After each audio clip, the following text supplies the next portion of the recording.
Welcome back, friends. Till now we have seen herediform mole, complete and partial type. Now let's move ahead with the other types. Placental site trophoblastic tumor. It arises from intermediate trophoblast of placental bed. Please remember the word intermediate. As soon as you see this word present in the options of MCQ, you are supposed to click it. PSTT is equal to intermediate trophoblast of placental bed. Syncytial trophoblast is absent in placental site trophoblastic tumor. Persistent low level of serum or urinary HCG would be found. Clinical presentation will be along with vaginal bleeding intermittently, either after any of the incidences, obstetric incidences. Local invasion to myometrium and lymphatic will be seen, and treatment for placental site trophoblastic tumor is usually hysterectomy. What is invasive mole? Invasive mole constitutes almost 15% of the GTN, that is gestational trophoblastic disease or neoplasm. Shows abnormal penetration through the muscle layer of the uterus. This is a benign tumor, but it has the capacity to penetrate, and thus it penetrates through different levels or depths of the myometrium. Diagnosis: usually perforation of uterus through which purple fungating growth is visible, or directly hemoperitoneum.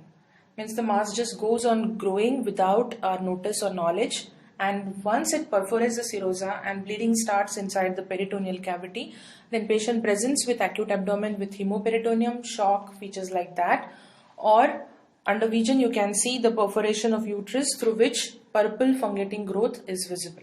Treatment, as you know, hysterectomy. Choriocarcinoma, let's come to this point. It's highly malignant tumor arising from chorionic epithelium. 3 to 5% of all patients with molar pregnancy will develop choriocarcinoma. This mole, either this or this, 3 to 5% of them will develop choriocarcinoma eventually.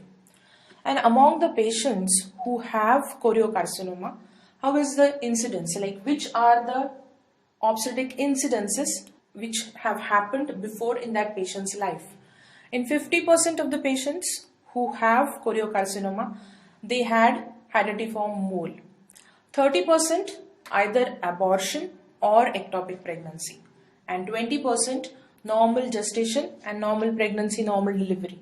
So after normal pregnancy, choriocarcinoma can develop. After ectopic abortion, choriocarcinoma can develop, and after H-mole, choriocarcinoma can develop.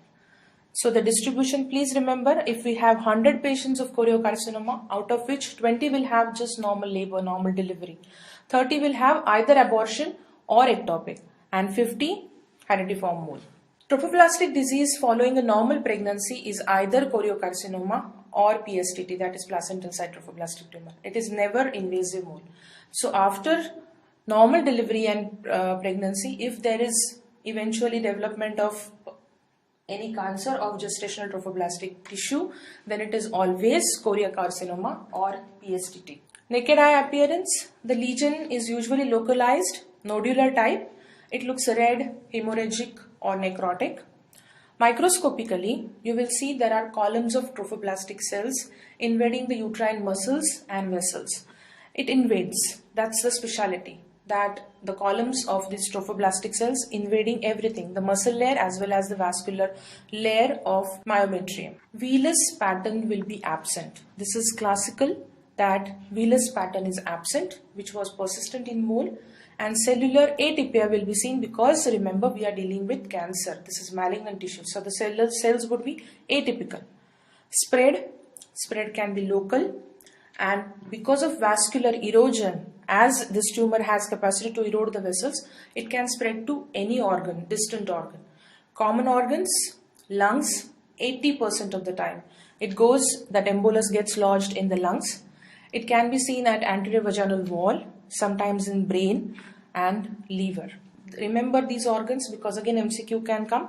Metastasis of choriocarcinoma is common at lungs, anterior vaginal wall, brain, liver.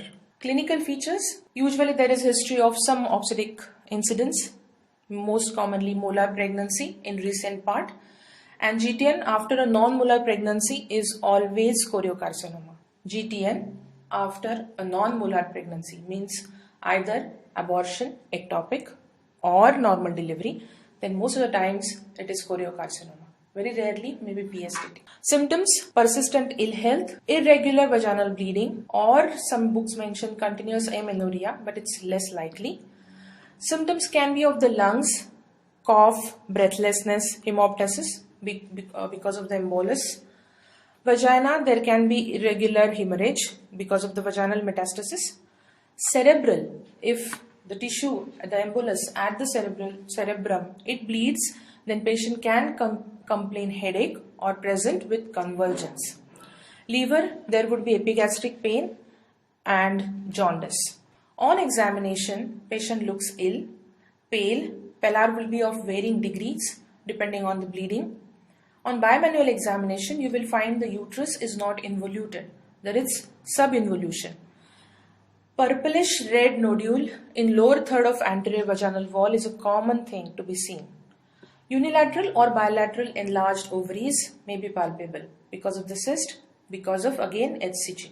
Investigation: first thing HCG titers, then chest X-ray, pelvic sonography, and we may do or we should do diagnostic uterine curettage and send the sample for histopathological examination. Now here a common question asked is, what are the features on chest X-ray? On chest X-ray there can be either alveolar snowstorm pattern or most commonly seen cannonball appearance. The cannonballs, cavity-like structures are seen on X-rays. There can be presence of pleural effusion, or if there is embolism, then the embolic pattern is seen because of occlusion of that pulmonary artery. This disease, the staging is simple. Stage 1, lesion is confined to only uterus.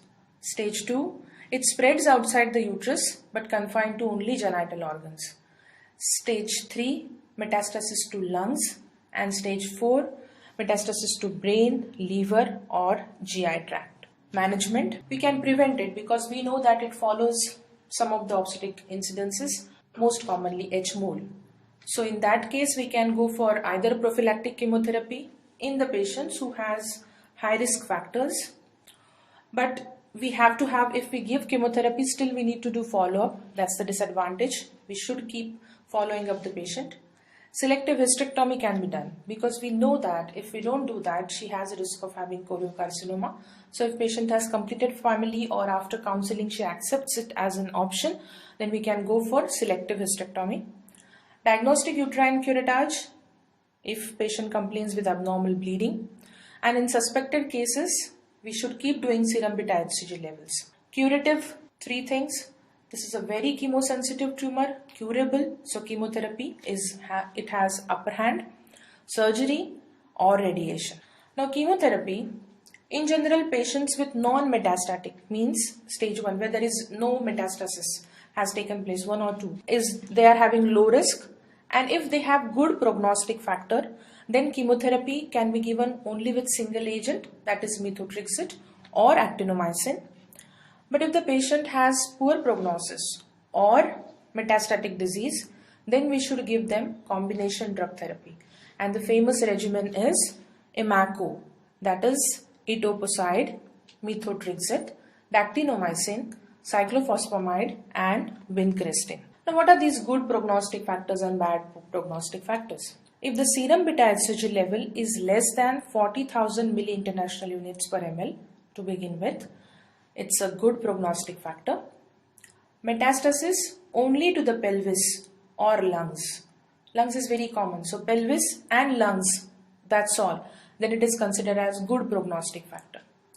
And if from the onset of the disease, if the therapy is started within 4 months, then the prognosis is good. It is considered as good prognostic factor. And if the disease is not metastatic, and these prognostic factors are present, then we can go for chemotherapy only with single agent, that is methotrexate or actinomycin. Along with that, folinic acid is must. But in case if there is metastasis and there are poor prognostic factors present, then we have to go for combination therapy. What are the poor prognostic factors? Serum beta HCG more than 40,000 milli-international units per ml. Metastasis is present to brain and liver. Prior unsuccessful chemotherapy means you had given chemotherapy in this patient, but in spite of that has failed and patient has developed this. So in that case, you cannot depend on single drug now. You have to go for combination therapy. Choriocarcinoma which develops after pregnancy, that is term gestation. In that case, you should go for combination therapy. And if the therapy has started within or after more than 4 months of onset of the disease, in that case, we should go for combination therapy to avoid resistance to single agent. During chemotherapy, beta-hCG levels should be done at weekly interval. Chemotherapy should be changed if there is no fall of hCG titer by at least 25% after a treatment cycle. So that's the marker. Even the patient is on chemotherapy, we have to keep following with beta-hCG levels. And if one treatment of chemotherapy cycle is given or one cycle is given, and after that the levels of beta-hCG suggest that the fall is less than 25%, then we might have to think of shifting or changing the drugs of chemotherapy. Surgery. Primary hysterectomy has limited place. Chemotherapy alone is successful in curing 85% of patients with non-metastatic GTN. Hysterectomy decreases the number of courses of chemotherapy in patients with non-metastatic. So we can have chemotherapy and surgery together and decide depending on the patient. Prevention of recurrent disease. How can we prevent the recurrence? Additional cycle of chemotherapy following normalization of hCG levels. Once the patient is on chemo, we are monitoring the beta-hCG levels. Once they are normal, still to avoid recurrence, we should give additional cycles. How we should give? If there is non-metastatic disease, only 1 cycle. If good prognostic metastatic disease, then 2 cycles. If poor prognostic factors are there, then 3 additional cycles should be given. So this finishes with gestational neoplastic neoplasia. Just to revise, we have a spectrum. The benign part, herediform mole, which has complete and partial 2 types. Complete has 46XX, where haploid sperm duplication has taken place. Maternal set is completely absent. Clinical presentation is usually exaggeration of all pregnancy symptoms. Partial mole, there is presence of molar tissue along with the fetus. The pathology is there are 3 sets of chromosome. 1 is maternal and 2 are paternal, 2 haploid sperms. Over here, it's subdued presentation. Even though the fetus is present, fetus has either severe IUGR or some kind of anomalies. Invasive mole usually invades the myometrium and presents as intraperitoneal hemorrhage. Surgical treatment or chemotherapy can be given. PSTT, that is the placental site trophoblastic tumor at placenta. It's a rare variety. Choriocarcinoma, which can develop after any of these obstetric incidences along with normal delivery, ectopic pregnancy or abortion.